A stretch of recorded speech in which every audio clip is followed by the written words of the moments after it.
اور اس میں سعادت دارین کے بے مثال اصول بیان کیے گئے ہیں۔ اسے پڑھنے، سمجھنے اور سیرت اور کردار کو اس کے مطابق ڈھالنے والوں کو دنیا میں رفعتیں اور آخرت میں سعادتیں نصیب ہوتی ہیں۔ اللہ ہمیں ان میں شامل فرمائے۔ اور اسے چھوڑ دینے والے ذلت، پستی اور قہر الہی کا نشانہ بنتے ہیں۔ سیدنا عمر بن خطاب رضی اللہ عنہ بیان کرتے ہیں، رسول اللہ صلی اللہ علیہ وسلم نے فرمایا، یقیناً اللہ تعالیٰ اس کتاب پر عمل کرنے کی وجہ سے کچھ قوموں کو سربلندی عطا کرتا ہے اور اس سے اعراض کرنے کی وجہ سے کچھ قوموں کو ذلیل اور رسوا کرتا ہے۔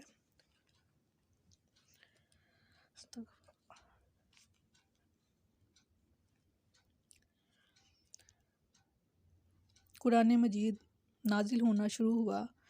تو نزول قرآن کے آغاز ہی سے اس کی تفسیر اور تفہیم کا سلسلہ بھی جاری ہو گیا تھا، اور قیامت قائم ہونے تک انشاءاللہ یہ جاری اور ساری رہے گا۔ اس سلسلے میں خاص طور پر محدثین نے کتب حدیث میں تفسیر قرآن، فضائل قرآن اور قرأت قرآن وغیرہ کے ابواب قائم کیے ہیں۔ یہ بات تو مسلمہ ہے کہ قرآن مجید کی تفسیر کا سب سے بہتر، سب سے اعلیٰ اور سب سے مناسب طریقہ یہ ہے کہ قرآن مجید کی تفسیر خود قرآن ہی سے کی جائے،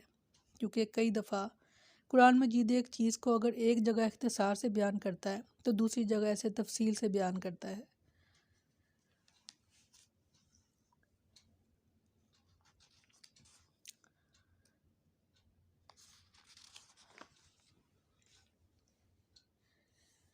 ان دلائل اور براہین سے واضح ہوا کہ آپ صلی اللہ علیہ وسلم قرآن مجید صرف پڑھ کر سنانے والے نہ تھے،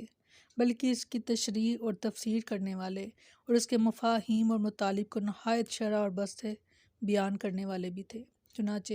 رسول اللہ صلی اللہ علیہ وسلم نے اپنے اس منصب کے مطابق قرآنی آیات کی توضیح اور تشریح بھی کی اور اس کے اجمالات کی تفصیل بھی بیان فرمائی، جیسے نمازوں کی تعداد، رکعات، اوقات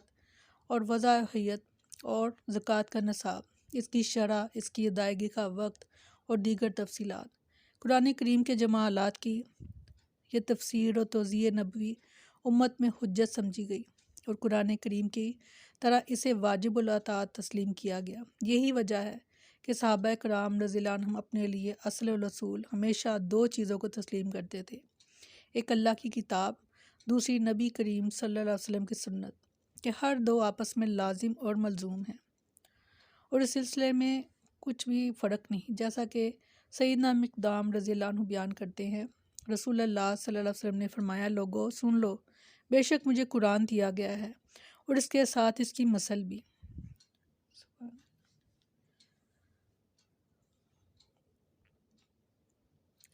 رسول اللہ صلی اللہ علیہ وسلم کو قرآن کریم کے ساتھ اسی جیسی دی گئی چیز حدیث اور سنت ہے۔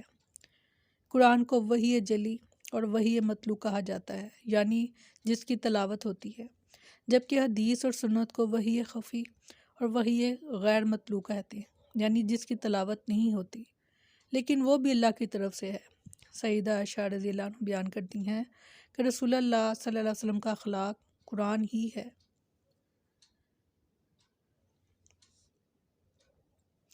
دراصل اخلاق میں پوری سیرت آتی ہے، حیات رسول کے اعمال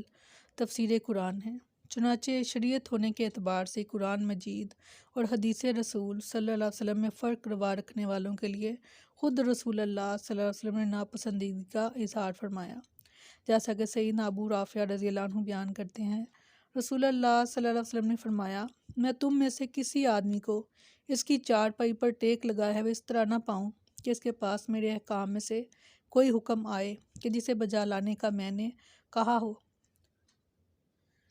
یا اسے روکا ہو تو وہ کہہ دے کہ میں اسے نہیں جانتا۔ ہم تو جو قرآن میں پائیں گے صرف وہی کسی کی پیروی کریں گے۔ سیدنا جابر بن عبداللہ رضی اللہ عنہ بیان کرتے ہیں کہ حجۃ الوداع کے موقع پر رسول اللہ صلی اللہ علیہ وسلم نے فرمایا، میں تم میں ایک ایسی چیز چھوڑ کر جا رہا ہوں کہ اگر تم اسے تھامے رہو گے تو کبھی گمراہ نہیں ہوگے، اور وہ کتاب اللہ کی ہے، یعنی قرآن، اور قرآن کے ساتھ آپ صلی اللہ علیہ وسلم کی سنت۔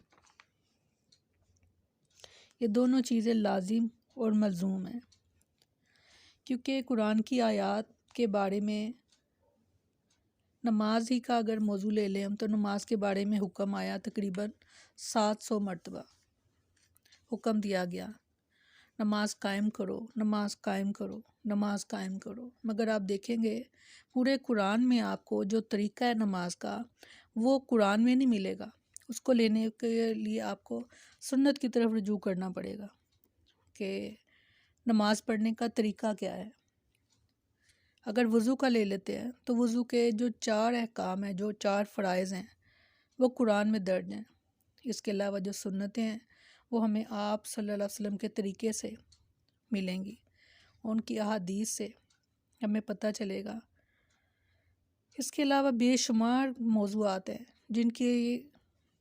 تصدیق کے لیے ہمیں سنت اور حدیث کی طرف رجوع کرنا پڑے گا، اس لیے یہ لازم اور ملزوم ہے۔ اگر ہم کہیں کہ ہم صرف ہمارے لیے قرآن کافی ہے تو ہمیں بہت سی چیزوں کی سمجھ نہیں آئے گی، جیسے ابھی آپ کو میں نے نماز کے بارے میں ہی آپ سے شیئر کیا، اور اس طرح کے بے شمار اسی طرح کے ہمارے زندگی گزارنے کے جو طریقے ہیں وہ تمام کے تمام ہمیں قرآن میں ملتے ہیں، اور ان کا جو طریقہ ہے وہ آپ صلی اللہ علیہ وسلم کی سنت سے ہمیں ملے گا۔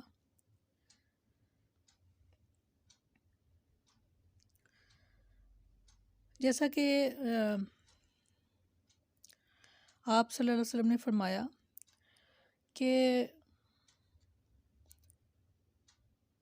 اس سلسلے کی جو حتمی اور حقیقی بات یہ ہے کہ قرآن مجید کو سنت رسول صلی اللہ علیہ وسلم کی تفسیر کے بغیر سمجھنا ممکن ہی نہیں ہے۔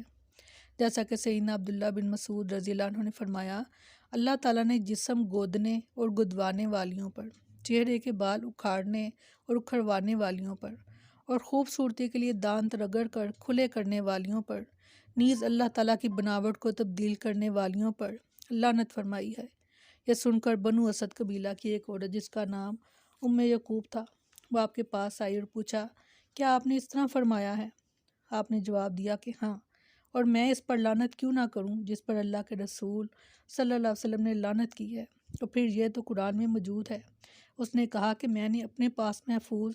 پورا قرآن کہ جتنا بھی 2 گتوں کے درمیان ہے اول سے آخر تک پڑھا ہے، لیکن میں نے تو یہ حکم کہیں نہیں پایا۔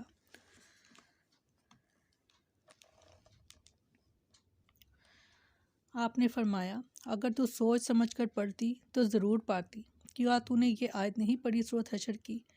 کس نے کہا کیوں نہیں، کہ وَمَا آتَاكُمُ اللَّهُ وَرَسُولُهُ خُذُوهُ وَمَا نَهَاكُمْ عَنْهُ فَانْتَهُوا۔ انہوں نے کہا کہ میں نے یہ آیت پڑھی ہے۔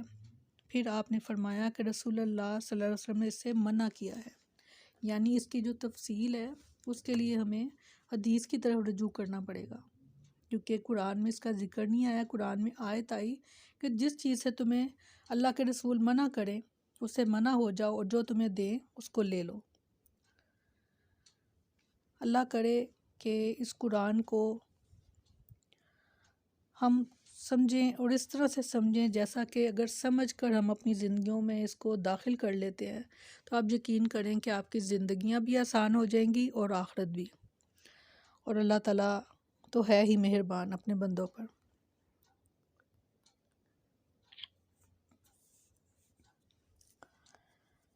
انشاءاللہ کل جمعہ ہے، کل ہم آغاز کریں گے قرآن کا انشاءاللہ۔ اللہ تعالیٰ ہمیں اس میں ہماری خاص مدد کرے، آمین ثم آمین۔ باقی کچھ سوال تھے کہ آپ نے کہاں سے پڑھا اور آپ کہاں سے، یعنی کہ اب میں ایک عجیب سی بات ہے کہ لوگ چاہتے ہیں کہ کسی نہ کسی جماعت سے آپ کا تعلق ہو، جبکہ میں نے جو پڑھا قرآن میں اللہ تعالیٰ نے فرمایا کہ دیکھو کہ میں نے تمہارا نام مسلمان رکھا اور تمہارے لیے دین جو ہے وہ اسلام پسند کیا، تو ہمارے لیے مسلمان ہونا کافی ہے۔ ہم اللہ اور اس کے رسول کی اطاعت کرنے والے ہوں، اور صرف کہیں نہ، ہم عمل کر کے دکھائیں، اپنے عمل سے ظاہر کریں کہ ہم اللہ اور اس کے رسول سے کس قدر محبت رکھتے ہیں۔ وہ کیسے کھاتے تھے، وہ کیسے پیتے تھے، وہ کیسے چلتے تھے، وہ کیسے بیٹھتے تھے، وہ کیسے لیٹتے تھے، ان کی نماز کا کیا انداز تھا، ان کے وضو کا کیا طریقہ تھا۔ ہمیں یہ جاننا بھی ہے اور اس پر عمل بھی کرنا ہے، تو انشاءاللہ جو جمعے کے دن ہم حدیث پڑھا کریں گے انشاءاللہ اللہ کی مدد سے، اور باقی سنڈے کو چھٹی ہوا کرے گی، اور پورا ہفتہ پھر انشاءاللہ ہم قرآن پڑھا کریں گے۔ اللہ تعالیٰ ہماری خاص مدد کرے، دعا میں یاد رکھیے گا۔ سبحانک اللہم و بحمدک نشہد ان لا الہ الا انت نستغفرک و نتوب الیک۔ سبحان ربک رب العزت عما یصفون وسلام علی المرسلین والحمد للہ رب العالمین۔